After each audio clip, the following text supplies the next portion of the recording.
Salam sehat, tetap semangat. Kembali lagi kita belajar. Kali ini kita akan belajar bab 1, sistem organisasi kehidupan makhluk hidup. Nah, kita akan mempelajari tentang organisasi kehidupan.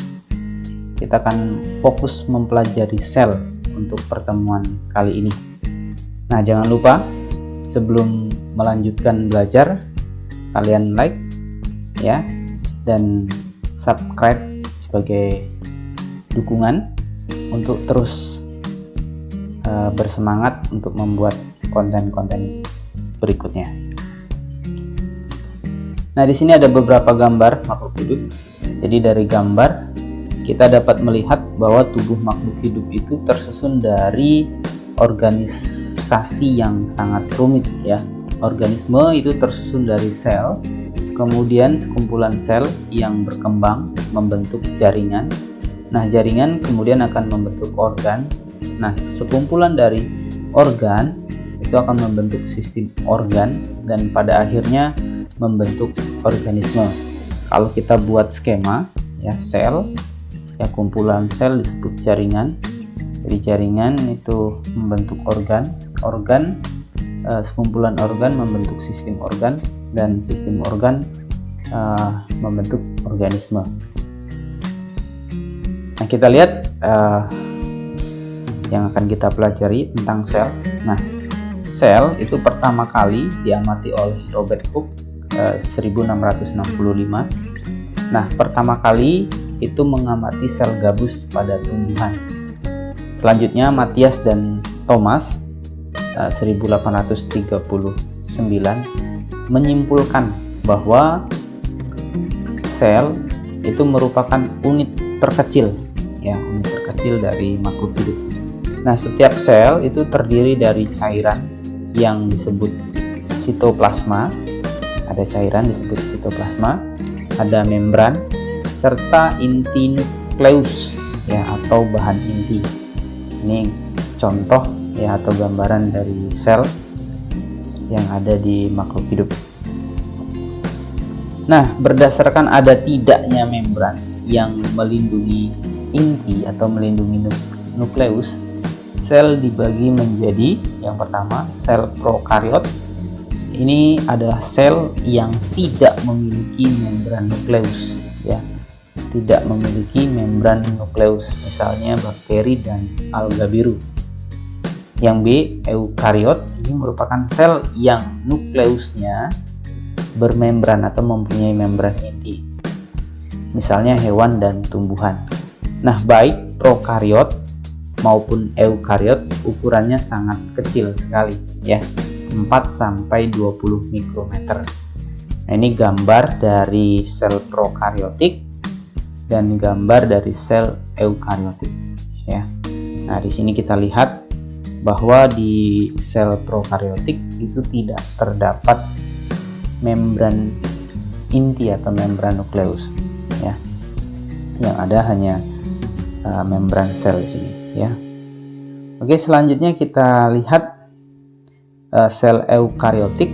Sel eukariotik di sini terdapat membran inti.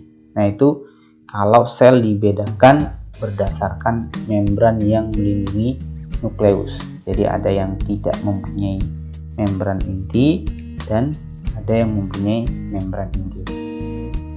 Nah, sel merupakan unit terkecil kehidupan. Jadi sel itu unit terkecil kehidupan. Nah, di dalam sel terdapat penyusun sel atau organel sel. Namun, organel tidak disebut sebagai unit terkecil kehidupan sebab organel tidak mampu hidup mandiri. Nah, makhluk hidup bersel satu dapat hidup mandiri dan dapat mencukupi kebutuhan hidupnya sendiri seperti energi, mineral, dan sebagainya. Nah, umumnya sel berukuran mikroskopis ya, namun ada beberapa sel, ada sel yang berukuran makroskopis, artinya berukuran besar, seperti telur burung unta dan sel saraf zarafa yang memiliki panjang lebih dari 1 meter. Nah, perhatikan gambar. Nah, di gambar ini terlihat bahwa ada beberapa materi atau beberapa zat di sini, beberapa sel juga, mulai dari atom. Atom itu yang paling kecil ukurannya 0,1 nanometer. Ada molekul selanjutnya, ada lipid ya, ada protein itu di 10 nanometer, 1 nanometer sampai 10 nanometer. Ada selanjutnya virus di 100 nanometer, di antara 100 nanometer. Ada kloroplas, ada bakteri ya. Nah, di sini untuk melihatnya menggunakan mikroskop elektron ya. Selanjutnya ada mikroskop cahaya, itu bisa melihat dari mikrometer ya sampai ke milimeter. Ini kebanyakan sel hewan dan sel tumbuhan berada di mikrometer. Ada telur kata, itu telur kata ada di milimeter. Ini kasat mata, artinya bisa dilihat oleh mata. Misalnya burung kolibri, manusia, paus biru, cemara, hewan dan tumbuhan yang bisa kita lihat secara langsung. Nah, itu ukuran dari yang terkecil sampai yang terbesar. Nah, berdasarkan banyak sel yang menyusun tubuh ya, organisme dibedakan menjadi. Jadi berdasarkan banyaknya sel yang menyusun tubuh organisme tersebut. Ada sel bersel, organisme bersel tunggal atau uniselular. Misalnya prokaryotik, protista, ya misalnya bakteri dan protista. Nah, seluruh kegiatan hidup dilakukan oleh sel itu sendiri. Nah, ini gambar protista dan gambar bakteri. Nah, yang kedua, organisme bersel banyak atau multiselular. Contohnya manusia, tumbuhan, dan hewan. Terjadi pembagian tugas pada sel-sel penyusunnya. Jadi kalau yang multisel ini itu sudah terjadi pembagian tugas pada sel-sel penyusun. Nah, ini gambar dari organisme yang bersel banyak. Ada tumbuhan dan ada hewan. Ya. Selanjutnya, secara umum sel tersusun dari membran dan protoplasma. Nah, protoplasma ini terdiri dari sitoplasma atau cairan sel dan organelnya. Ya. Organel merupakan bagian sel yang berfungsi khusus. Ya, jadi organel itu mempunyai fungsi khusus. Kita lihat satu persatu. Yang pertama, membran sel. Nah, membran sel ini merupakan bagian terluar sel. Jadi bagian terluar sel yang tersusun atas fosfor, lipid, karbohidrat, dan protein. Nah, ini berfungsi sebagai pelindung dan pengatur zat yang keluar dan masuk.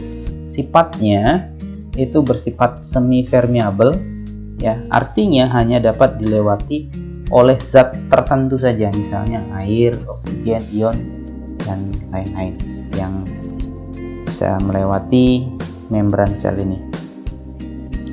Selanjutnya, sitoplasma. Ya, sitoplasma ini merupakan cairan sel yang berada di luar membran inti. Jadi cairan sel yang berada di luar membran inti, mengandung protein, lipid, karbohidrat, enzim, dan hormon. Apa fungsinya? Ini berfungsi sebagai tempat reaksi metabolisme sel. Jadi metabolisme sel atau reaksi-reaksi kimia sel itu terjadi di sitoplasma. Nih, sitoplasma ya, cairan, berupa cairan. Kita lihat selanjutnya organel sel ya. Yang pertama ada inti sel atau nukleus. Inti sel merupakan organel terbesar yang berada di dalam sel. Jadi organel terbesar yang berada di dalam sel. Fungsinya itu pengatur pembelahan sel, pengendali seluruh kegiatan sel, dan pembawa informasi genetik. Nah, itu fungsi dari inti sel atau penjelasan dari inti sel. Mitokondria. Jadi mitokondria ini merupakan organel bermembran yang berfungsi sebagai penghasil energi. Jadi fungsi dari mitokondria ini menghasilkan energi. Nah, semakin aktif suatu sel, semakin banyak mitokondrianya. Ini gambar dari mitokondria. Jadi semakin aktif suatu sel, mitokondrianya akan semakin banyak karena memerlukan banyak energi. Selanjutnya ribosom. Ribosom ini berbentuk seperti butiran-butiran, ada yang menempel pada retikulum endoplasma dan ada yang bebas ya, yang bebas di sitoplasma. Apa fungsinya? Ini tempat sintesis protein atau pembuatan protein. Ada retikulum endoplasma atau RE. Nah, retikulum endoplasma ini merupakan saluran berliku yang membentang dari inti sel menuju sitoplasma, ya, menuju ke sitoplasma ini. Jadi saluran berliku yang membentang dari inti sel menuju ke sitoplasma. Ada dua jenis retikulum endoplasma. Ada yang RE halus. Nah, yang RE halus ini tidak ditempeli oleh ribosom, ya, jadi tidak ada ditempeli oleh ribosom. Sedangkan RE kasar itu ditempeli ribosom. Nah, ini ditempeli ribosom.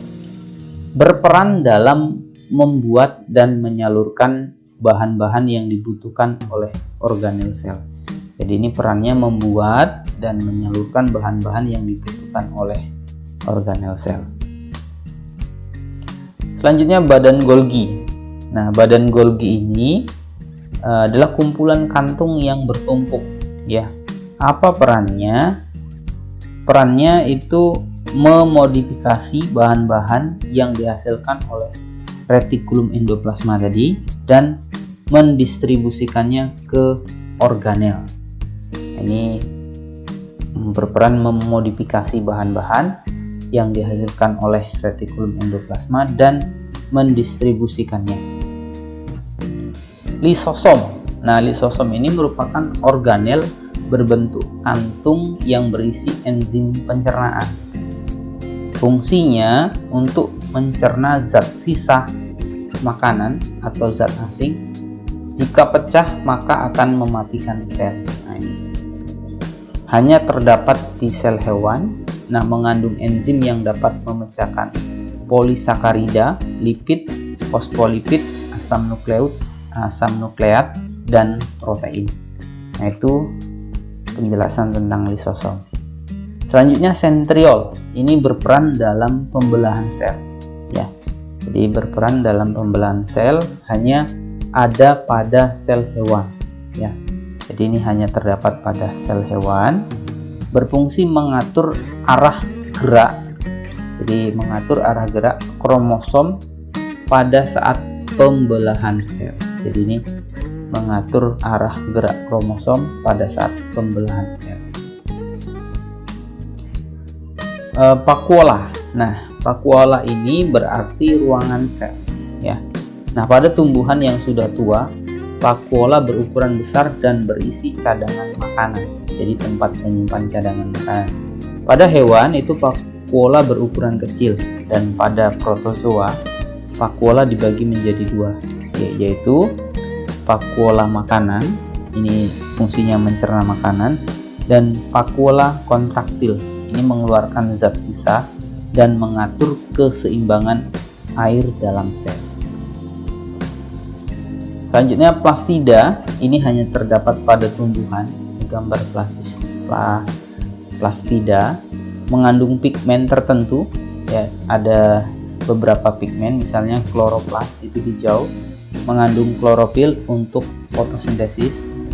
Kromoplas kuning ini mengandung pigmen xanthofil.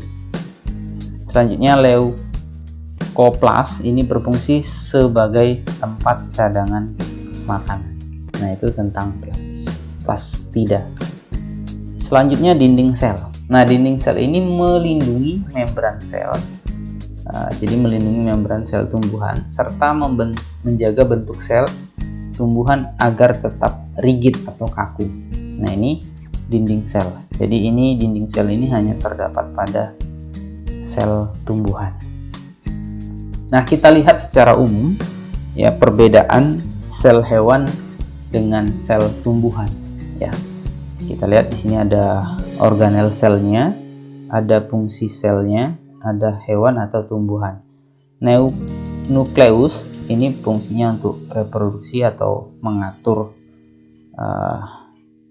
kegiatan yang ada di sel. Di hewan ada, tumbuhan ada. Nukleolus ini anak inti ya, sintesis ribosom. Hewan dan tumbuhan ada. Ribosom bebas dan ribosom terikat RE ini berfungsi untuk pembuatan protein atau sintesis protein, ada di hewan dan tumbuhan. RE halus dan RE kasar ini sintesis dan distribusi bahan, juga ada di hewan dan di tumbuhan. Badan Golgi tadi ini memodifikasi dan distribusi produk retikulum endoplasma, ada di hewan dan tumbuhan. Mitokondria penghasil energi juga ada di hewan dan tumbuhan. Lisosom pencernaan makanan ini hanya ada di hewan, di tumbuhan tidak ada. Kloroplas ini berperan pada proses fotosintesis, di tumbuhan ada, di hewan tidak ada. Dinding sel ini sebagai pelindung, di hewan tidak ada, di tumbuhan ada. Vakuola penyimpan makanan dan pengeluaran zat sisa, di hewan ada, di tumbuhan juga ada. Centriole itu pembelahan sel, di hewan ada, di tumbuhan ada. Nah, jadi kita mempelajari sel hewan dan sel tumbuhan sampai pada tabel perbedaan sel hewan dan sel tumbuhan. Sampai di sini materi kita kali ini. Kita lanjutkan di video selanjutnya untuk materi bab 1. Semoga video ini bermanfaat. Jangan lupa like, share, dan subscribe. Jangan lupa juga komentar di kolom komentar sebagai bukti kamu sudah mempelajari video ini. Terima kasih, salam sehat, tetap semangat.